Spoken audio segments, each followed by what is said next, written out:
오늘은 드디어 여호수아서에 들어가도록 하겠습니다. 우리가 보는 한글 성경은 이제 여호수아, 사사기, 룻기, 사무엘서, 열왕기, 역대기, 에스라, 느헤미야, 에스더까지 이제 역사서로 구분을 하는데, 맨 처음에 구약 성경 개요에 말씀드린 것처럼 그 히브리어로 된 성경에서는 그 여호수아, 사사기, 룻기, 사무엘서, 열왕기까지를 역사서가 아닌 전기 예언서로 구분을 해요. 그리고 역대기, 에스라, 느헤미야, 에스더는 그 성문서, 성스러운 문서라고 해서 따로 구분을 하거든요. 그 이유가 이제 우리가 봤을 때는 여호수아서부터 에스더까지 이야기가 이스라엘 역사를 다루고 있기 때문에 역사서라고 구분을 하지만, 유대인들이 생각했을 때는 여호수아서부터 열왕기까지는 역사적인 것에 더 의미가 있다기보다는 하나님이 자신들의 백성에게, 이스라엘 백성들에게 어떻게 역사하셨는지 그 신학적인 의미가 더 크다고 생각하기 때문에 이 여호수아서부터 열왕기까지를 역사서로 구분을 안 하고 전기 예언서로 구분을 한다고 해요. 그러면 그 신학적인 면이 어떤 것이냐 봤을 때, 이스라엘 역사의 원인과 결과가 되는 것이 언약에 대한 축복과 저주와 연관되어 있다고 이제 이스라엘 백성들이 보기 때문에 신학적으로 본다는 거예요. 특히 다른 이제 구약 성경 전체가 다 순종하면 복이고 불순종하면 저주와 벌이라는 이 명제가 관통을 하고 있지만, 특히 여호수아부터 열왕기까지는 이제 이스라엘이라는 하나의 국가가, 왕정 체제가 성립되기 이전에 하나님이 통치하시는 신정 국가 체제, 신정 체제에서 얼마나 더 자신들의 조상들이 하나님께 순종했는가, 하나님께 그렇게 순종했을 때 하나님이 어떠한 복을 주셨는지를 다시금 회고하는 의미에서 이 책들을 이제 선지서로 보기도 하는 거거든요. 그리고 불순종했을 때는 하나님이 어떤 벌을 내리셨는지를 살펴보면서, 우리는 앞으로 살아갈 때 우리 조상들의 그 우를 범하지 않고 우리는 순종해서 복받는 민족이 되어야 되겠다라는 그런 신학적인 의미를 더 중시해서 봤기 때문에 여호수아서부터 열왕기까지를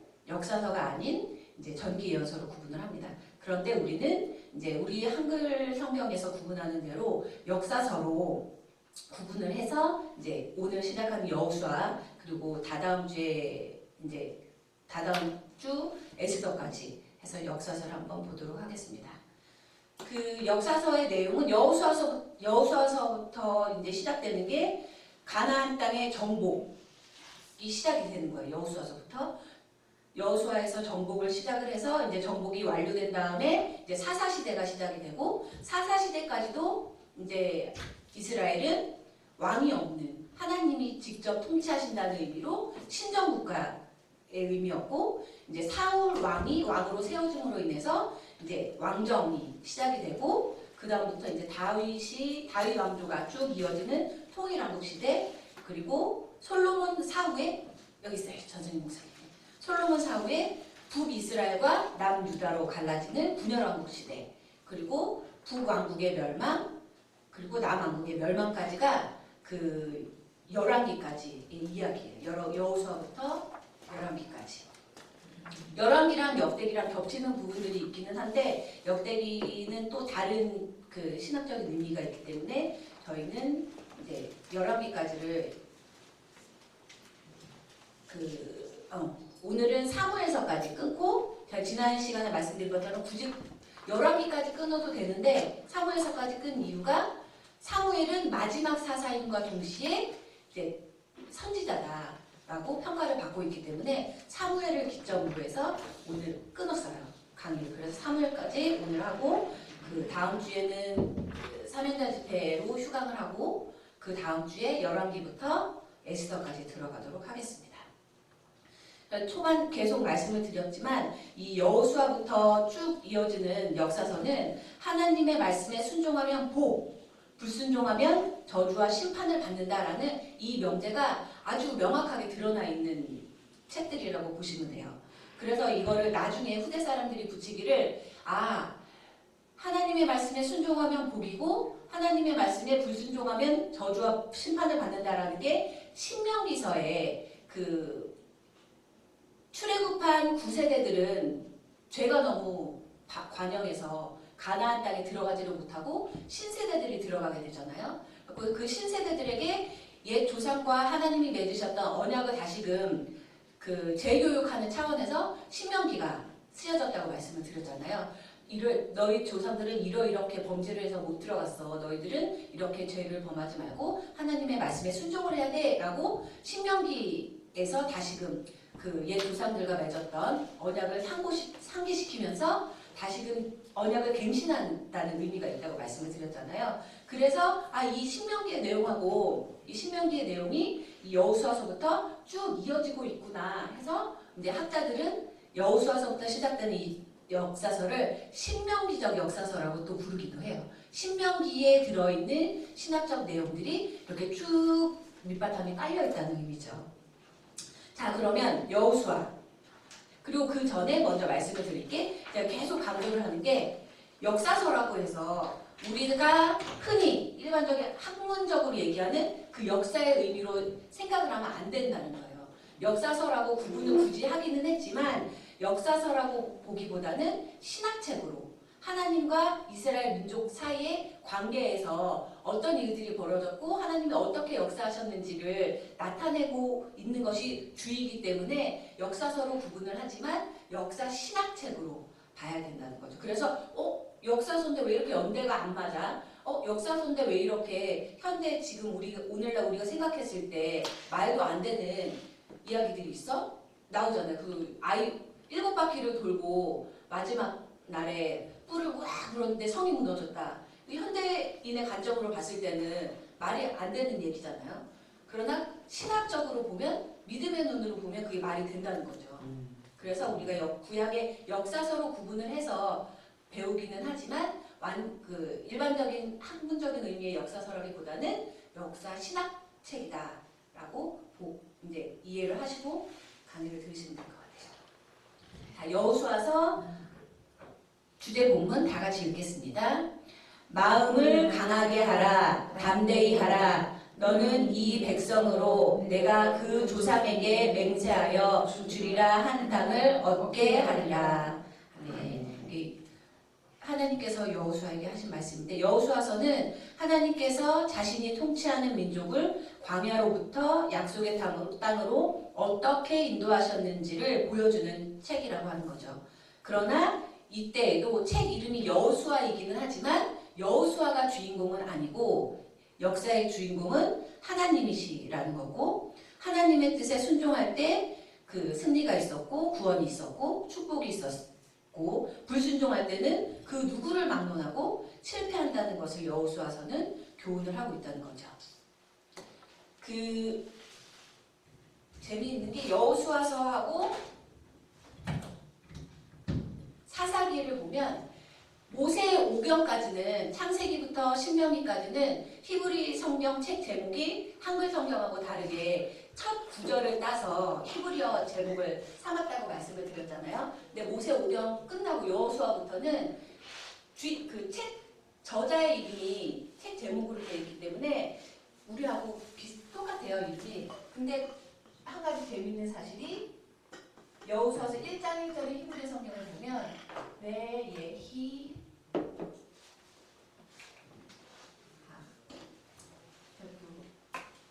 현대 필기처럼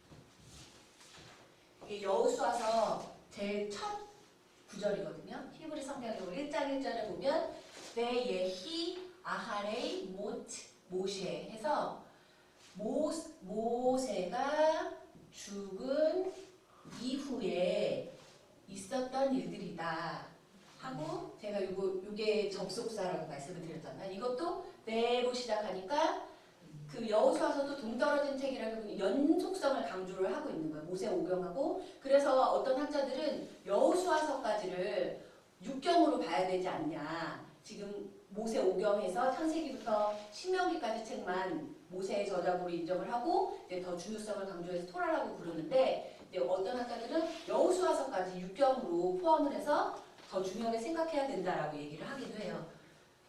그런데 또 재밌는 것은 여호수아서 다음에 뭐죠? 사사기죠. 사사기의 제일 첫 구절도 예히 아하레이 모트 예호 슈 여기까지 똑같죠? 그렇죠. 이제 이름이 달라지는 여호수아가 죽은 이후에 있었던 일이다. 그렇죠. 그러니까 의미가 있겠죠. 그 어떤 의미인지는 한번 계속 강의를 들으시면서 생각을 해보시도록 하겠습니다. 이렇게 여호수아의 이름은 히브리어 의미로는 여호와는 구원하신다라는 이름의 뜻이 있대요. 그리고 여호수아는 잘 아시듯이 모세의 시종이었고 12정탐꾼 중 한 사람이었고 또 성공적인 지휘관으로서 가나안을 정복하는 데 혁혁한 공을 세우죠. 그리고 이스라엘 백성들을 약속의 땅 가나안으로 인도해 나가는 데 있어서 하나님의 도구로서 열심히 봉사를 했죠. 그러면 여호수아서는 어떤 내용들을 갖고 있는가? 내용 부대를 보시면 1장부터 12장까지의 내용은 가나안 땅을 점령한 얘기가 나와요. 이게 3단계에 걸쳐서 점령을 했는데 첫 번째 제일 처음에는 산악지역으로 들어가서 산악지역을 정복을 하고 그 다음에는 남쪽으로 들어가서 정복을 하고 마지막으로 북쪽 지역을 이제 점령하면서 이제 가나안 땅이 정복이 되는 거죠. 이게 그 군사적으로도 이게 전략적으로 이게 가나안 땅을 정복을 한 거라고 그러거든요. 그 보면 산악 지역에는 우리가 흔히 생각할 때도 그냥 평지에는 뭐 사람도 많이 살고 뭐 성벽도 크게 세워서 방비 태세가 잘 되어 있는데 산악 지역은 사람들이 많이 한 곳에 모여 살 수가 없잖아요. 띄엄띄엄 모여서 살고 있으니까 이게 방어가 좀 미비한 산악 지역부터 먼저 정복을 하고 그 다음에 바로 그 밑으로 내려간 게 아니라 돌아서 남쪽으로 내려간 다음에 북쪽 지역이 제일 도시국가가 그 당시 가나안 도시국가가 융성하고 있었기 때문에 북쪽을 제일 마지막에 점령을 해서 들어갔을 거예요. 그리고 13장부터 22장까지는 이렇게 정복한 가나안 땅을 분배한 이야기가 나오는데 민수기 32장에 보면 그 이스라엘 12지파 중에 르우벤 지파하고 갓 지파하고 므낫세 지파의 반은 이미 가나안 땅을 들어오기 전에 모압 지방에서 땅 분배를 받아요. 그리고 이 사람들은 가나안 땅 분배를 받지 않고 나머지 이제 땅을 분배를 받지 못한 나머지 지파들이 이제 가나안 땅을 분배를 받게 되죠. 네, 원래는 레위 지파가 속해 있었는데 레위 지파가 빠지고 요셉의 두 아들인 에브라임하고 므낫세가 12지파를 채우게 되잖아요. 그 이유는 아시죠? 레위 지파는 하나님의 녹을 먹는 제사장 지파이기 때문에 땅을 가질 수가 없었어요. 왜냐하면 그 레위 지파 사람들은 각 지파에 제사장으로 가서 그 지파에서 하나님께 올리는 제사를 드리고 그 제물로 녹을 삼아서 살아가야 되기 때문에 그 레위 지파에게는 따로 땅을 떼어주지를 않았어요. 그 지파에 가서 각각의 지파에 가서 열심히 제사장 사역을 해서 이제 사역을 함으로써 그 사람들이 이제 생계를 유지할 수 있었던 거죠. 그래서 레위 지파에게는 땅이 분배가 안 되고 므낫세하고 에브라임이 이제 각각의 독립된 지파로서 이제 승격을 하게 되는 거죠. 이렇게 창세기에서 약속하신 그 땅에 대한 언약이 여호수아에 와서 비로소 이게 성취가 된 거예요. 아브라함에게 처음 주셨던 땅의 약속이 엄청 오래 걸린 거죠. 애굽에서의 노예 생활만 해도 430년이라고 하는데 거기에서 또 나와서 광야 생활까지 하면 수백 년이 지난 다음에 약속이 성취된 것이긴 하지만 어쨌든 결국 시간이 오래 걸리기는 하지만 하나님이 약속하신 것은 꼭 이루어진다는 것을 여호수아서는 말하고 있는 거죠. 우리 여호수아 21장 45절 한번 읽어볼까요? 여호수아 21장 45절.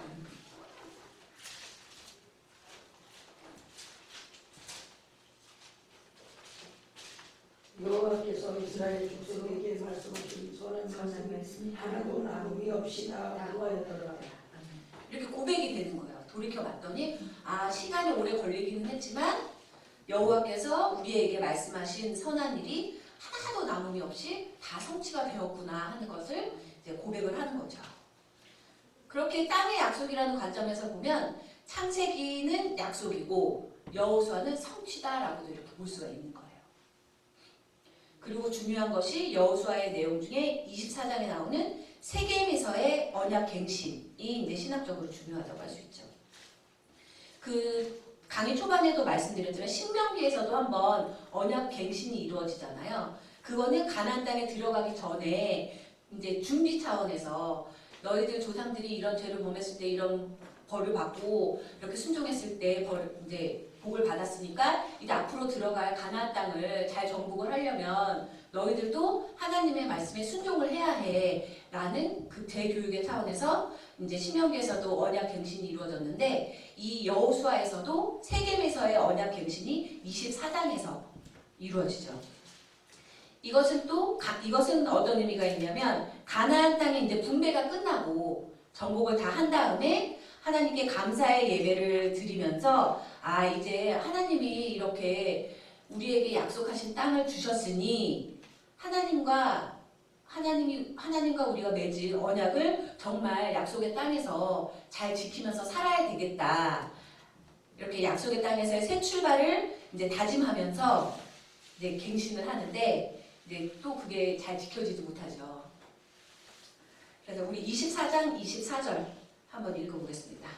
백성이 여호수아에게 말하되 우리 하나님 여호와를 우리가 섬기고 그의 목소리를 우리가 청종하리이다 하는지라. 이렇게 다짐을 했건만 이제 이게 쭉 이루어지지가 않죠. 끊임없이 불순종하고 벌받고 이런 것이 계속 나와요. 그럼 이 여호수아서는 어떤 목적으로 기록이 되었는가 계속 나오지만 하나님께서 족장들과 언약하신 것을 하나님께서는 충실히 지키시고 약속하신 대로 이스라엘 민족을 축복의 땅으로 인도하시고 하나님이 통치하시는 나라를 세우셨다는 신앙 고백의 의미로 여호수아서는 기록이 된다는 거죠. 또 인간과 하나님과의 관계가 하나님의 구원으로 말미암아 성립된 것임을 나타내고 이스라엘 민족이 가나안 땅에 들어가 그 땅을 소유하게 되는 이 구원의 역사는 성도들의 영적 투쟁과 승리와 축복의 체험을 예고하기 위해 기록되었다라고 합니다. 다시 말하면 오늘날 우리 성도들에게 주는 의미라는 거죠.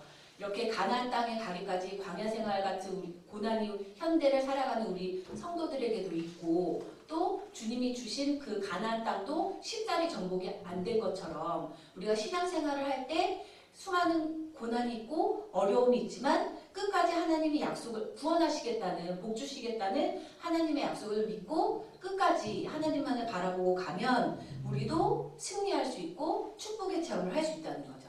이스라엘 민족이 그러했던 것처럼.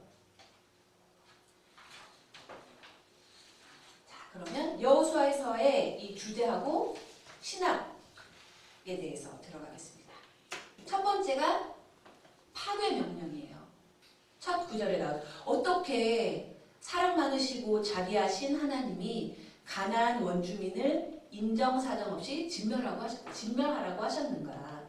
그 인간적인 측면에서 봤을 때는 뭐 그냥 어우러져서 다 같이 사이좋게 살면 좋지. 왜 하나님은 가나안 땅에 들어갈 때 거기에 거하고 있는 그 족속들을 그렇게 잔인하게 멸살하라고 하셨는가? 이것이 신명기 7장 1절에서 11절 말씀에 나온다는 거예요. 그들을 철저히 파괴하고 긍휼을 베풀지 말라. 인정을 베풀지 말라는 거죠.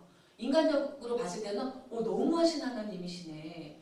정말 자비가 없으신 하나님이시네. 그래서 그 구약 성경이 기독교인에게 필요 없다라고 공격을 하는 학자들이 문제를 삼는 게 이런 구절들이에요. 이렇게 잔인한 신은 우리가 믿을 수가 없다. 예수님은 우리를 사랑하셔서 자기 피 한 방울까지도 다 쏟아주신 사랑의 하나 예수님이신데 어떻게 이런 잔인무도한 구약의 여호와 하나님을 기독교인이 믿을 수가 있는가라고 공격을 많이 하거든요. 근데 그것이 이제 하나만 알고 둘은 모르는 거죠. 그 옆 쭉 보시면 파괴명령이라는 것이 구체적으로는 어떤 사람이나 물건을 영원토록 성전에 바치기 위해 거룩히 구별하는 것, 또는 전쟁 중에는 그 도시나 그 주민들을 완전히 진멸함으로써 구별하는 것이며, 전쟁 중에 있는 모든 인구를 철저히 멸종시키는 것, 곧 죽이는 것을 의미한다. 하나님이 자비가 없으시고 사랑이 없으셔서 다 죽이라고 말씀을 하신 게 아니라, 하나님이 보셨을 때 이스라엘 백성들이 점령해야 하는 그 가나안 땅의 가나안 민족들은 이미 멸망시킬 수밖에 없을 정도로 죄를 범하고 있었다는 거예요. 그 밑에도 보시면 가나안 사람들이 그들 스스로의 사악함으로 인해서 하나님이 더 두고 보실 수가 없었다는 거죠. 스스로 이 멸망을 자초했다는 거죠. 가나안 원주민들은 윤리적으로나 도덕적으로 소돔과 고모라인들 같이 죄악으로 멍들어 땅을 더럽혔고 몰렉신을 섬겨 사람을 제물로 드리는 등 이미 그들 스스로의 죄로 인해서 멸망받을 수밖에 없었고, 또 하나님이 이렇게 잔인하다고 할 수 있을 정도의 그 파괴 명령을 내리신 이유는 그들의 풍습에 하나님의 백성들이 묻을까봐, 그들처럼 될까봐 아예 싹을 잘라버리시려고 했던 거죠. 그렇죠? 뭐 여기에도 나오지만 소돔과 고모라가 멸망당한 것도 그들의 죄 때문에 멸망을 당한 건데, 막 자기 자식들을 제물로 바치기도 하고, 뭐 말로 여기에서 표현할 수 없을 정도의 죄들을 이미 범하고 있었기 때문에 다 쓸어버리라고 하셨던 거라는 거죠. 또 여호수아서에 나타나 있는 주제 및 신학은 하나님의 약속의 성취다. 이게 계속 반복이 되는데, 하나님께서는 아브라함에게 이미 땅을 약속하셨고 아브라함의 자손으로 국가를 형성하실 것을 허락을 하셨다고 했죠. 그리고 그 신명기까지는 국가의 3요소인 국민하고 국가를 이루어가는 체제까지는 완성이 됐었는데, 국토가 없어서 온전한 국가라고 할 수가 없었는데, 여호수아서에 들어와서 가나안 땅을 정복함으로 인해서 이제 국가의 3요소가 완성이 되는 거예요. 이제 온전한 하나님의 국가로서의 모습을 갖추게 되는 거죠. 이렇게 가나안 민족들이 스스로의 그 죄악으로 인해서 가나안 땅을 뺏기기도 했지만, 하나님이 아브라함에게 약속하신 땅을 주시겠다는 그 하나님의 큰 계획의 일부로서 여호수아서에서 가나안 땅을 정복하게 되는 거죠. 그러나 여기서 또 주의할 게, 하나님이 가나안 땅을 우리에게 주셨어. 우리가 전쟁을 통해서 우리가 이 땅을 점령하자가 맞기는 하지만 이스라엘 백성 임의로 전쟁을 일으켜서는 안 되는 거예요. 하나님이 여기 이 족속을 멸해라 라고 명령을 하셨을 때 그 명령까지만 해야지, 임의로 우리 군사력을 봤을 때 더 쳐들어가도 되겠는데 여기서 더 전진해도 되겠어 하면 안 된다는 거예요. 항상 하나님의 명령, 하나님이 주신 한계까지만 해야 된다는 거예요. 그래서 나오죠. 이스라엘이 자의로 스스로 생각해서 무모하게 전쟁을 하라는 의미가 아니라는 거예요. 여호수아에 나타난 가나안 정복 전쟁은 하나님이 가나안 땅을 주시기로 했으니까 너희들 마음대로 가나안 땅을 아무렇게나 다 점령해, 이게 아니라는 거예요. 그 내용 분해 때 말씀드렸듯이 3단계에 걸쳐서 맨 처음에는 산악지역에 들어가고, 그 다음에 남쪽에 들어가고, 그 다음 북쪽으로 들어가라고 하나님이 명령하신 그대로 그들이 행했기 때문에 그들이 여호수아를 비롯한 이스라엘 백성들이 가나안 땅을 점령할 수 있었던 거지. 여호수아서를 쭉 읽어보시면 임의로 인간적인 생각으로 뭔가를 했을 때는 항상 부작용이 있었어요. 그래서 하나님의 약속의 성취로 가나안 땅을 정복하는 것은 맞지만 가나안 땅을 정복할 때조차도 하나님이 주신 지침을 따라야 되는 거예요. 그러니까 하나님이 우리가 생각했을 때 여호수아가 나는 하나님이 세우신 사령관이야, 군대 사령관이야.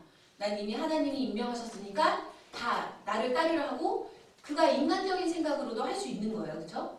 그러나 그렇게 하지 않은 것은 하나님이 얼마나 두렵고 떨리는 분인지를 여호수아가 잘 알았던 거고, 그리고 하나님이 자기에게 요구하시는 바가 어디까지인지를 한계를 스스로 잘 파악하고 있었다는 거죠. 우리 신앙인들도 항상 그 예수의 이름으로 이단들이 횡행하는 경우가 있잖아요. 많잖아요, 지금도. 그런 것이 항상 보면 하나님이 맨 처음에는 하나님이 은혜를 주셨겠죠. 은혜를 주시고 능력을 주셨겠죠. 근데 그걸로만 끝나고 하나님이 자기의 한계를 주셨다는 것은, 제한을 주셨다는 것은 망각하고 맨 처음에 하나님으로부터 받은 능력에만 집중을 해서 나는 하나님이 쓰는 사람이야. 하나님 나에게 이런 능력을 주셔서 병 고침도 하고 이런 은사도 행해 라고 그거에만 집중을 하지, 하나님이 나에게 뭘 제한하시는지, 어디까지만 하고 어디까지는 하지 말아야 하는지를 하나님이 나에게 주시는 그런 지침에 대해서는 망각하고 생각을 안 하려고 한다는 거죠. 그래서 이제 사이비가 되고 이단이 되는 게 아닌가 싶죠. 자, 세 번째, 여호수아서에 나타난 주제 및 신학은 안식의 성취라는 거죠. 얼마나 힘들었어요, 이스라엘 백성들이. 애굽에서 종살이 할 때도 힘들었지만 물론 그들의 불순종으로 인해서 고난을 받은 거고 고통을 받은 거긴 하지만 쉼없이 나라가 없기 때문에 안식을 취할 자식들의 영토가 없기 때문에 끝없이 방랑하면서 그렇게 고난을 받았는데, 가나안에 도착함으로 인해서 드디어 이제 안식을 취할 수가 있게 된 거예요. 광야에서의 방랑 생활의 고통과 정복 과정에서의 참혹한 현실들로부터 드디어 안식을 얻게 되었다는 거죠. 우리 11장 23절 한번 읽어볼까요? 여호수아 11장 23절. 이와 같이 여호수아가 여호와께서 모세에게 말씀하신 대로 그 온 땅을 점령하여 이스라엘 지파의 구분에 따라 기업으로 주매 그 땅에서 전쟁이 그쳤더라. 이제 전쟁이 그친 거예요. 전쟁이 그치고 안식을 취하면 되는 이제 안정적인 상태에 도달을 한 거죠.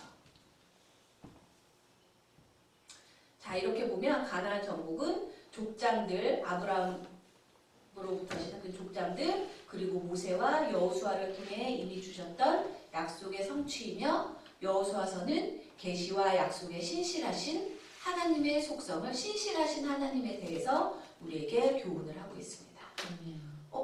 그러면 어떻게, 궁금하잖아요. 어떻게 여호수아는 단시간 내에 가나안 땅을 점령할 수 있었을까?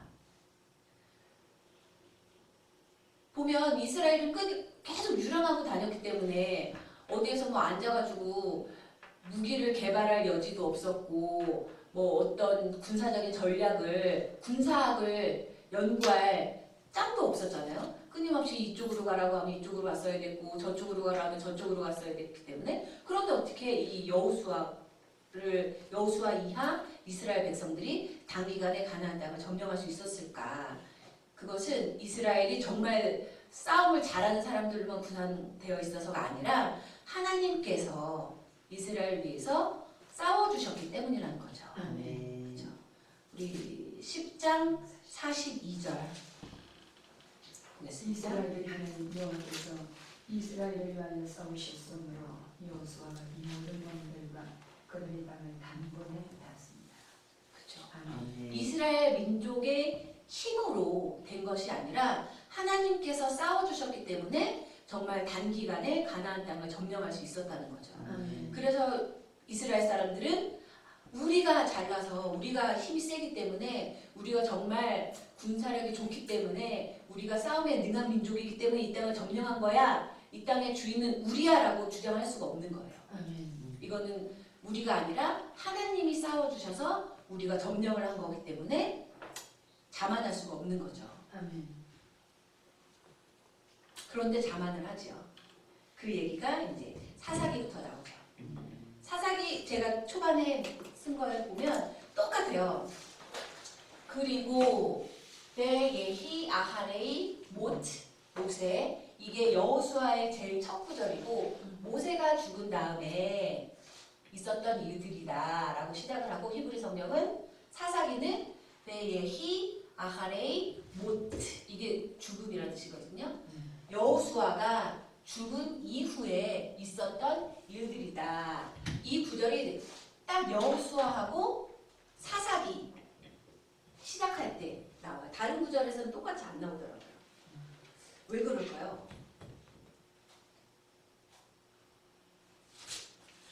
제가 쭉 공부를 하면서 보니까 여호수아까지가 하나님이 직접 지도자를 직접 대면해서 택하시는 거예요. 여호수아 이후부터 사사들도 물론 하나님의 영이 선택을 해서 나오는 거긴 하지만 사사들은 여호수아하고 모세하고 다른 것이 모세하고 여호수아는 하나님이 종으로 택하신 이후에 쭉 이스라엘 백성들을 지배는 아니죠. 지배는 하나님이 지배를 하시는 거고 모세하고 여호수아를 세우시기는 하셨지만 그들이 왕으로서 세움을 받은 건 아니거든요. 하나님의 명령을 전달하고 하나님의 명령을 앞서서 시행하는 그 시행자로서 세움을 받은 거예요. 근데 딱 하나님이 직접 이렇게 장기간 모세가 있을 때는 모세 이외에 나도 모세처럼 하나님과 하나님의 영을 받은 사람이다라고 근데 반란을 일으키는 사람들이 있기는 하지만 하나님이 그들을 세우시질 않으셨어요. 모세가 있을 때는 모세만 그리고 여호수아가 있을 때는 여호수아 시대 때도 여러 능력자들이 있었죠. 근데 여호수아 때도 여호수아만이에요. 이렇게 일관되게 쭉 지속성 있게 이스라엘 백성들을 이제 지배는 아니지만 관리를 하고 하나님의 명령을 내주는 지침을 하다를 하는 사람들이 딱 여호수아까지로 끝나요. 그래서 그런 의미로 딱 사사기 이제 여호수아서 시작하고 사사기서 시작을 같은 이제 이 사람 모세하고 여호수아가 왕은 아니었지만 지속성 있게 하나님이 다른 종으로 교체하기 전까지 하나님의 명령을 쭉 받아서 수행한 이제 지도자인 거죠, 지도자. 근데 사사 시대에 들면 사사들이 나오기는 하지만 달라요. 왕정이 세워지기 전까지는 하나님 이제 이스라엘 백성들 우리는 하나님이 왕이시 백성이야 왕은 필요가 없어 했지만 해서 사사 시대들까지도 사사가 나오기는 하지만 사사가 쭉 여호수아나 모세처럼 쭉 이스라엘 12지파를 전체를 통할한 게 아니에요. 비상시국에만 이제 이스라엘 백성들이 하나님한테 불순종의 죄를 범했을 때 꼭 이방 민족을 통해서 하나님이 심판을 하시잖아요. 그때 비상시국에 하나님의 영이 임해서 그 사사들이 이제 그 위기 상황을 탈출하는 역할을 한 거지. 모세나 여호수아처럼 12지파를 전체를 총괄을 한 사람들은 여호수아가 끝이에요. 그리고 사사시대에 이제 과도기라고 할 수 있는 사사시대가 시작되고 그리고 사무엘사에 들어와서 이제 사울을 시작으로 이제 왕정이 시작이 돼서 이제 그때도 왕정이 수립됐을 때조차도 이스라엘의 왕정은 다른 주변 국가하고 다른 게 다른 주변 국가들은 왕이 세워지면 왕이 모든 것을 다 지배하고 왕이 모든 것을 좌지우지하고 하는 거였었는데 이 사람들은 끊임없이 불순종하고 뭐 벌을 받기는 하지만 그래도 그 밑바탕에 하나님이 우리의 왕이시다라는 사상이 깔려 있었기 때문에 사울이 왕으로 서고 다윗이 왕으로 섰을 때조차도 그거는 제한된 왕권이었다는 거죠. 항상 하나님의 눈치를 봐야 하는 그런 왕권이었다는 거죠. 그래서 여호수아까지가 정말 12지파를 총괄을 하는 지도자로서의 역할을 했고, 여호수아 이후부터 이제 사사들부터는 이제 지파별로 이제 쓰임을 받는 지도자들이 나오는 거죠. 자, 그래서 사사기를 보시면 사사기 그 중심 구절 읽겠습니다.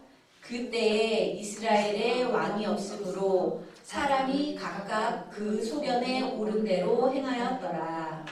자, 과도기라고 제가 계속 말씀을 드렸는데 이 시기가 평화로운 시기였음에도 불구하고 왜 우리가 흔히 생각할 때 정말 물 좋고 정전 좋은 데서 살면 정말 행복하게 잘 하나님 말씀 잘 들으면서 살 수 있겠다라고 생각을 하거든요. 하나님 내가 원하는 모든 그 인간적인 조건들을 다 충족을 해주시면 정말 하나님 믿습니다고 하나님께만 충성을 하고 살 수 있을 텐데라고 이제 스스로 생각하는데 그게 아니라는 거죠.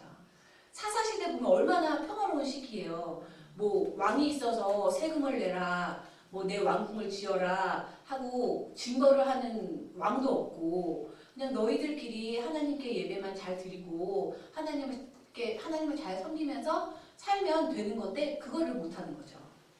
이제 이스라엘 백성뿐만이 아니라 이제 우리들도. 자, 그래서 사사기란 명칭은 사사들에 대한 기록이다라는 의미인데 히브리어 제목은 그대로예요. 사사, 쇼, 프, 쇼프팀.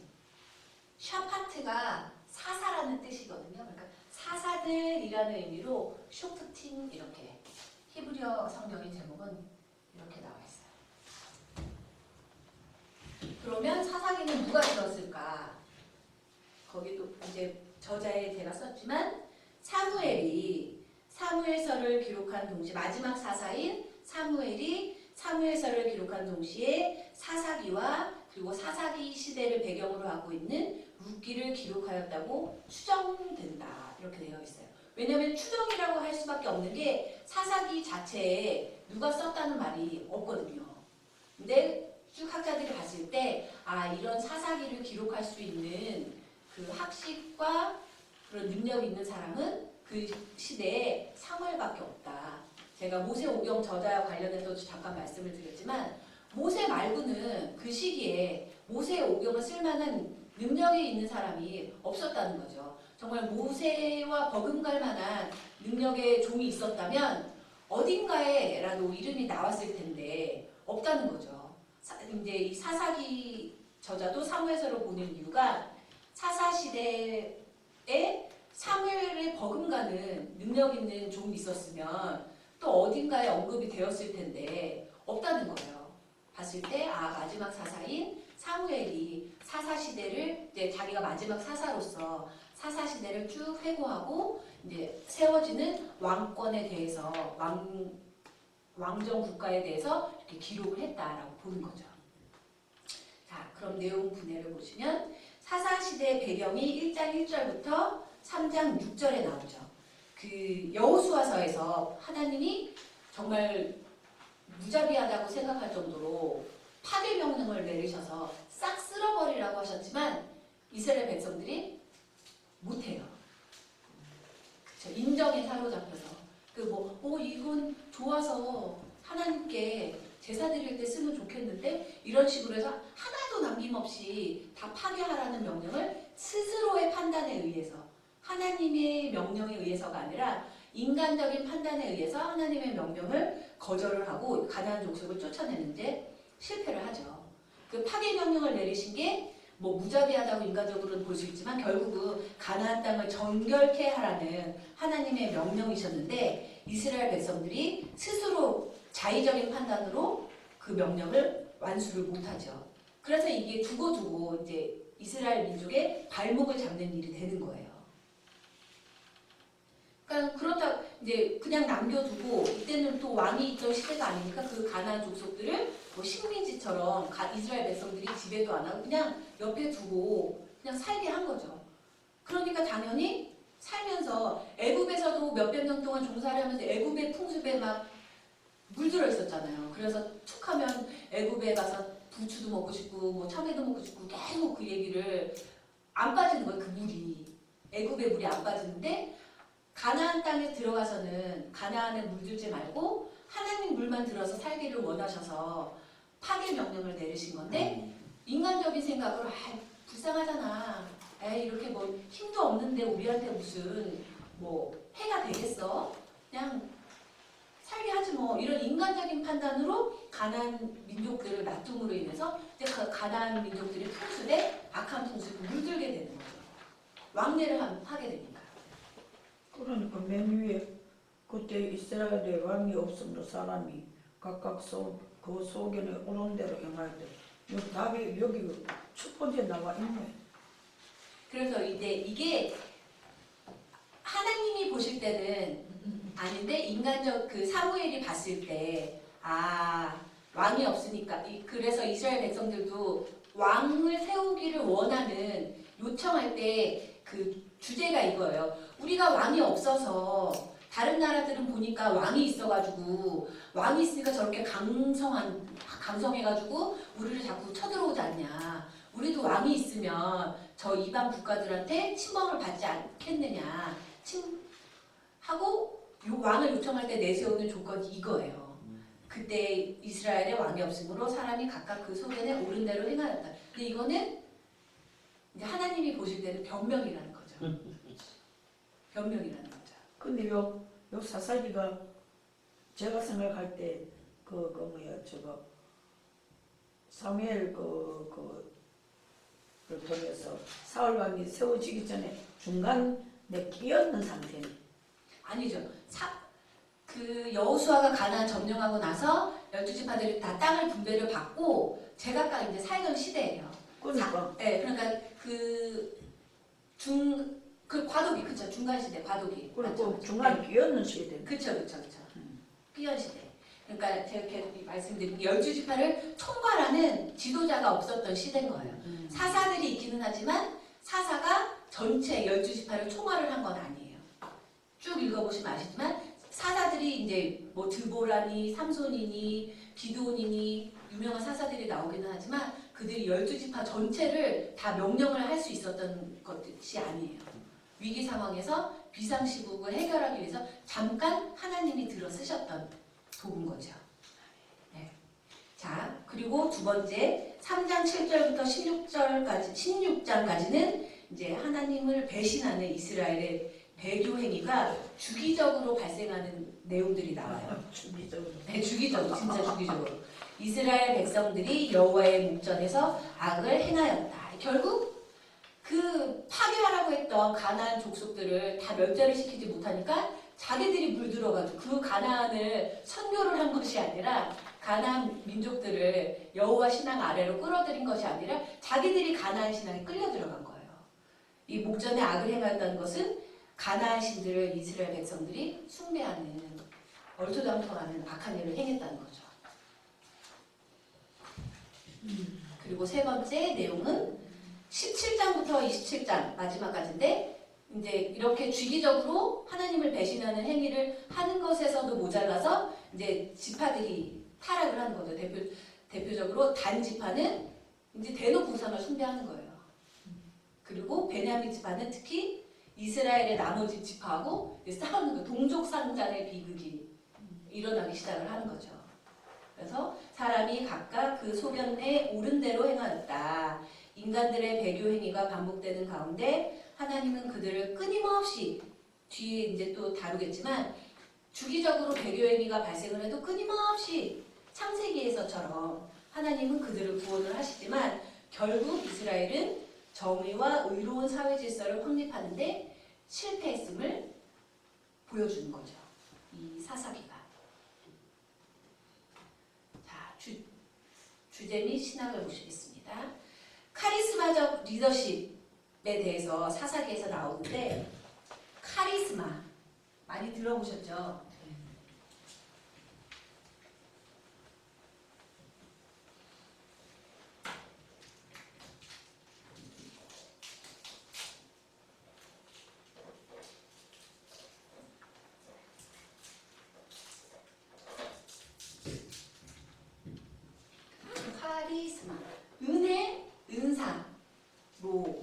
이제 번역이 되기도 하는데 이거는 헬라어예요.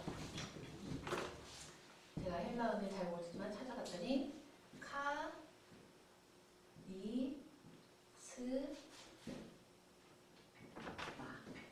이게 카리스마라는 헬라어거든요.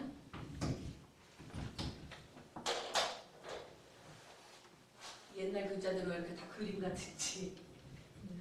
카리스마인데 이거는 그 모세나 여호수아에게 임했던 그 하나님의 그 영하고는 모세하고 여호수아를 들어 쓰셨을 때 그들에게 부어주셨던 하나님의 영하고는 약간 다른 거예요.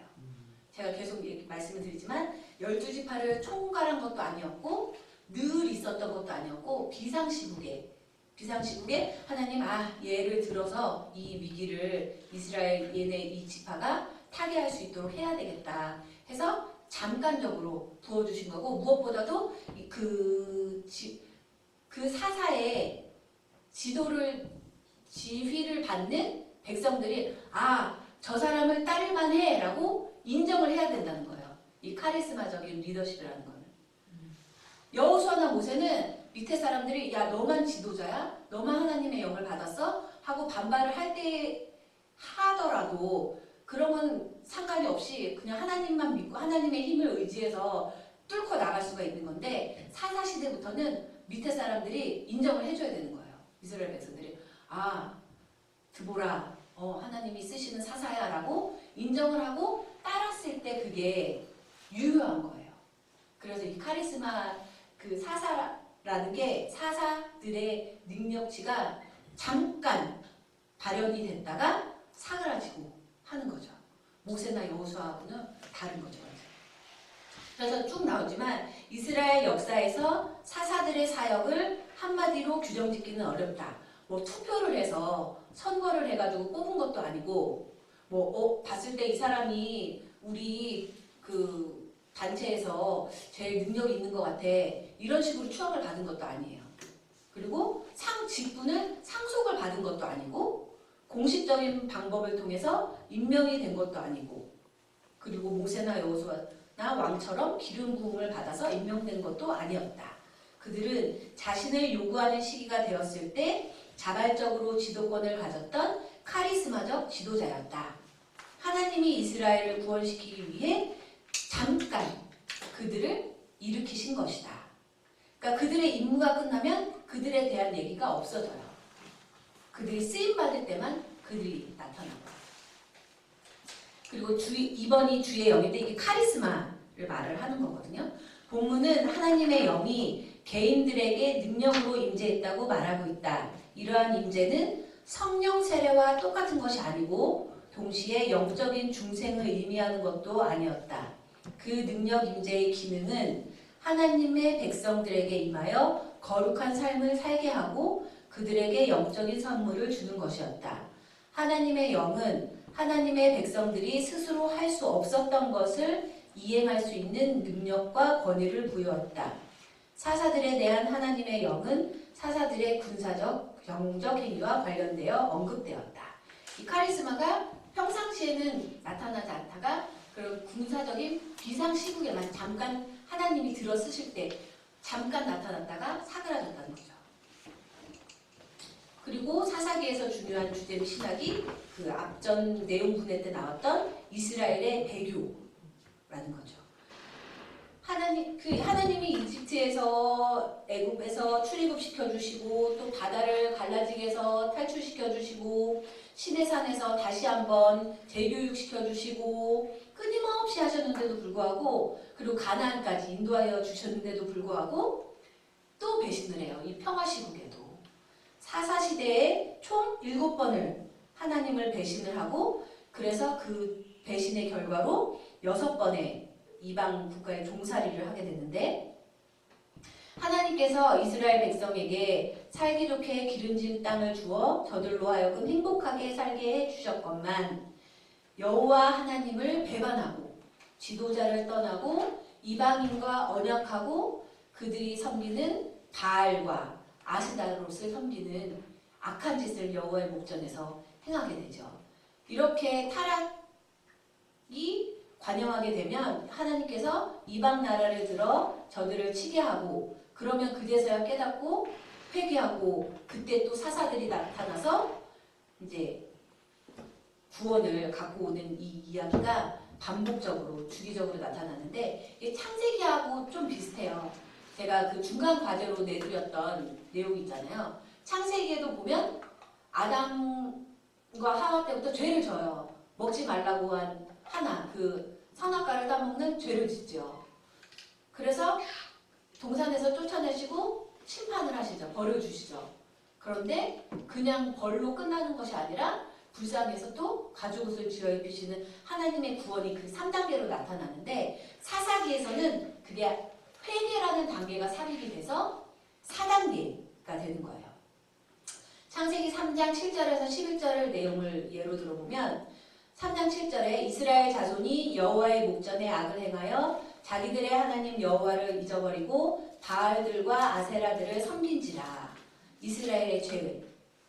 이스라엘이 이런 죄를 범하고 그러면 여호와께서 이스라엘에게 진노하사 그들을 메소보다미아의 왕 구산 리사다임의 손에 파셨으므로 이스라엘 자손이 구산 리사다임을 8년을 섬겼더라. 이방 국가의 종살이를 하는 징벌이 2단계로 내려지고 그 창세기에는 없었던 회개 단계가 필요하다고 이제 사사기에는 나오는 거죠.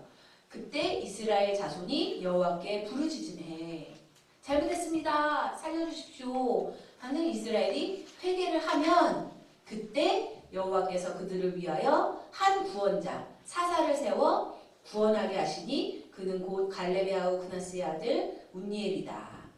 이렇게 창세기에서는 회개라는 과정 없이 그냥 죄, 심판, 구원 이 구절이었던 것이 그 제가 초반에 신명기적 역사서라고 부른다고 했잖아요. 그 신명기에 나와 있는 그 신학을 밑바탕에 깔고 구원을 받으려면 회개가 필요하다라고 신명기적 그 역사가들이 얘기를 하는 거죠.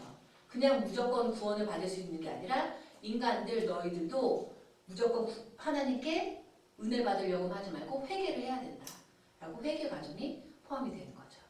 사사시대의 역사는 이러한 4단계의 역사 과정이 순환적으로 계속해서 반복된 역사였다. 가나안 땅에 들어온 후 이스라엘 사람들은 하나님께 불순종하였고 이에 대해서 하나님은 그들을 징벌하셨고 사사기에 기록된 징벌의 형태는 이스라엘이 외국의 세력에 정복당하여 압제당하는 것으로 나타난다. 이방 민족의 압제 밑에서 이스라엘은 그들의 잘못을 회개하고 하나님께 구원을 간구한다. 그래서 그러면 이제 사사를 하나님이 세워서 구원을 해주시는 이 주기가 계속 반복이 된다는 거죠. 근데 사사기에서뿐만이 아니라 쭉 이스라엘 역사를 통해서 보면 이 주기가 계속 반복이 돼요.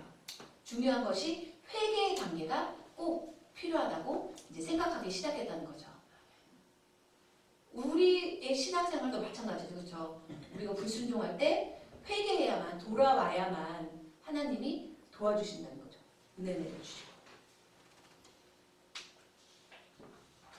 그래서 사사기 마무리를 지으면 이 책의 메시지는 배반 행위가 하나님의 책임이 아니라는 거죠. 하나님이 뭘 잘못하셔서 이스라엘 백성들이 하나님께 불순종하고 죄를 범한 것이 아니라 전적으로 이스라엘의 잘못이라는 거죠.